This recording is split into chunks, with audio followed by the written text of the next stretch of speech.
Hello and welcome to my YouTube channel. I am doctor Mohammad Danish. और आज जैसा कि हम लोग जानते हैं कि यूपीपीसीएस जीआईसी का लेक्चरर का एग्ज़ाम सक्सेसफुली कंडक्ट हुआ है। तो उसके जो जीएस के पेपर की मैं आंसर कीज़ आप लोग के साथ शेयर कर रहा हूं, जो कि संभावित आंसर की हैं मेरे हिसाब से भी, और काफ़ी क्लोज आंसर्स हैं, यही रहने वाले हैं। कुछ में चेंजेस हो सकते हैं, लेकिन ज़्यादातर क्योंकि क्लियर आंसर है, कोई ऐसा पेपर नहीं है कि उसमें पता चल जाए कि दो आंसर हो सकते हो। तो जैसे कि मेरे पास डी सीरीज़ है, और डी सीरीज़ का मैं पहला क्वेश्चन आपके सामने शेयर कर रहा हूँ कि भारतीय राष्ट्रीय कांग्रेस में सम्मिलित होने के लिए सुभाष चंद्र बोस को किसने प्रेरित किया था। तो इसका आंसर है डी, चित्तरंजन दास और एम के गांधी। सेकेंड क्वेश्चन है कि निम्नलिखित में से उत्तर प्रदेश की कौन सी अनुसूचित जनजाति वाराणसी जनपद में नहीं पाई जाती है। तो इसका सहरिया जो है वो आंसर काफ़ी क्लोज है, हो सकता है जिन लोगों ने लगाया है सहरिया, कुछ चेहरों पे भी लगा रहे हैं, लेकिन ज़्यादातर जो संभावना है वो सहरिया के सही होने की है। ये आया आपके सामने 12वां वित्त आयोग का अध्यक्ष कौन था। तो हम सब जानते हैं, बहुत पुराना क्वेश्चन है, सी रंगराजन। खड़ी फसल की कटाई करने से पहले अगली फसल की बुआई करना कहलाता है रिले खेती, क्योंकि जो रिले रेस होती है उसका कॉन्सेप्ट भी वही है, तो उसी कॉन्सेप्ट को फॉलो किया जाता है, और ये क्वेश्चन भी उसी का एक उदाहरण है। क्वेश्चन नंबर 5, निम्नलिखित में से कौन हड़प्पी पुरास्थल उत्तर प्रदेश में स्थित नहीं है। तो देसलपुर इसका सही आंसर है, आंसर बी। निम्नलिखित में से उत्तर प्रदेश का लोक नृत्य है। तो जैता जो है इसका सही आंसर है।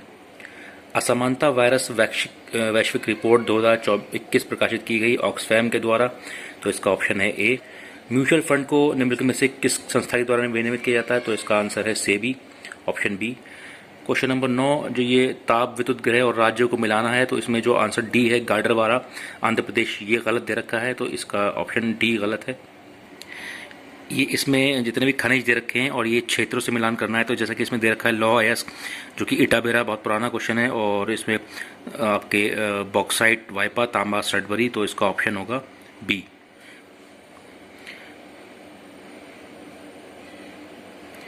मोटे अनाज वाली फसलें उगाई जाती हैं, तो इसका जो सही जवाब है मेरे हिसाब से वो है निचले क्षेत्र में, और जहाँ तक मुझे मेरा क्लोज आंसर है निचले क्षेत्र ही होना चाहिए। आंसर नंबर 13 में ये बात की गई है कि दिल्ली के किस सुल्तान ने जो है अमानवीय दंड देना बंद कर दिया था।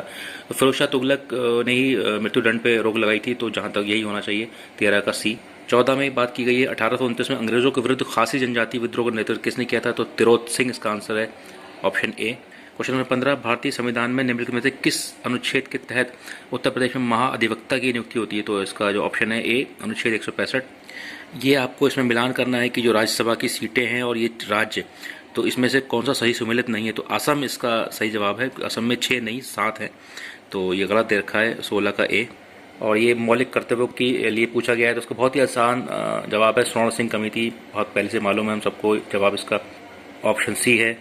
18 भारत के कुल भौगोलिक क्षेत्रफल में उत्तर प्रदेश का कितना भौगोलिक क्षेत्र है। तो इसका आंसर होगा 7.33, ऑप्शन ए।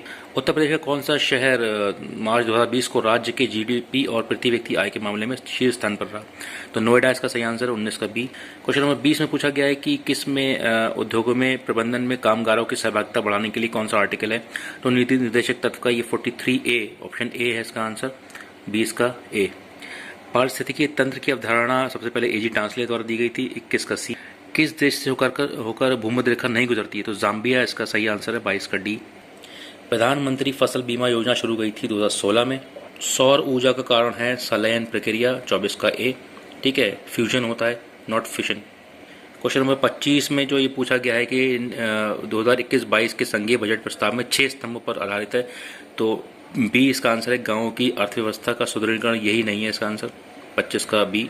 26, बैंकों में उपभोक्ता सेवाओं में सुधार का सुझाव देने के लिए निम्नलिखित में किस समिति का गठन किया गया था। तो इसका आंसर है सी, गोई पोएरिया समिति। 27 में हड़प्पीय पुरास्थल बनावली किस नदी पर स्थित है। तो ये इसका आंसर है बी, घग्गर। 28, निम्नलिखित में से कौन सा उत्तर प्रदेश का प्रमुख उद्योग नहीं है। तो वैसे उद्योग तो है लेकिन प्रमुख नहीं है, तो प्रमुख की बात कर रहे हैं तो ऑटोमोबाइल नहीं है, 28 का डी। क्वेश्चन नंबर, कौन सा उत्तर प्रदेश में अवस्थित है। तो इसका आंसर है डी, देवगढ़ का दशावतार मंदिर, 29 का डी। 30वां क्वेश्चन कह रहा है कि निम्नलिखित में से कौन सा एक भारत निर्माण योजना तो हर एग्जाम में ऐसा हो गया है कि जिसको आना ही आना है। तो इसका जो सारे घटक हैं, इसके ग्रामीण सड़कें, ग्रामीण विद्युतीकरण, ग्रामीण पेयजल, लेकिन ग्रामीण उद्योग जो है वो इसका घटक नहीं है। उसका बात करते हैं कि विश्व युग्म पूछे गए हैं, तो साफ साफ दिख रहा है, पहला है मृत्यु रोग, बाकी सब ठीक हैं, अंगूर, शराब, मक्खन, दूध, ऑक्सीजन, पानी, ठीक है। 31 का ए गलत है। आरबीआई द्वारा कितने बैंकों पर जुलाई 2021 में, तो इसका आंसर है 14। 32 का ये 14 बैंकों पर जुर्माना लगाया गया था, काफ़ी करोड़ रुपए का जुर्माना था। निम्नलिखित में से कौन सी फसल लवण सहिष्णु है? तो खरबूजा इसका आंसर है, क्योंकि खरबूज तरबूज जो होते हैं वो रिवर बेड पे आपने देखा हो, जो रेतीली ज़मीन होती है वहाँ पर होते हैं, तो वहाँ पर जो है सॉल्ट बहुत ज़्यादा रहता है उसकी उसमें ज़मीन में, तो अगर सॉल्ट रेजिस्टेंट नहीं होंगे तो ये फसल जो है सर्वाइव ही नहीं कर पाएगी वहाँ पर। तो खरबूजा इसका सही आंसर है, 33 का ए। वो कौन सा प्रथम मुगल बादशाह था जो अंग्रेज़ों का पेंशन भोगी बना? तो इसका आंसर है शाह आलम। हम सब जानते हैं ये जो हुआ था, इनमें मीटिंग हुई थी तो शाह आलम को बाद में पेंशन देके छोड़ दिया गया था, 34 का बी।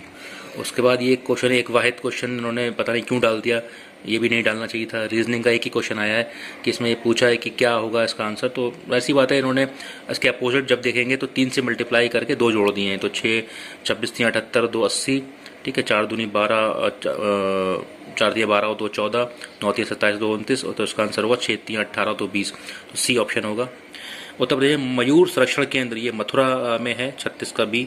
वाण भट्ट ने हर्षचरित में किस मौर्यकालीन शासक का उल्लेख किया था? ये वीरदत्त, क्योंकि वीरदत्त की हत्या करके ही फिर अगला शासक जो है बना था, तो इसका जिक्र उसमें किया गया, 37 का बी। कन्नौज पर महमूद गजनवी के आक्रमण के समय वहाँ का शासक कौन था? तो त्रिलोचन पाल इसका आंसर है, 38 का डी। मध्यकाल में उत्तर प्रदेश में किस जनपद को शिक्षा का केंद्र होने के कारण शिराज हिंद कहा गया था? तो ये जौनपुर इसका आंसर है। और ये 40वां क्वेश्चन आपके सामने जो डिस्कस किया, इसमें 14 दिन इसका आंसर है सही, 40 का बी।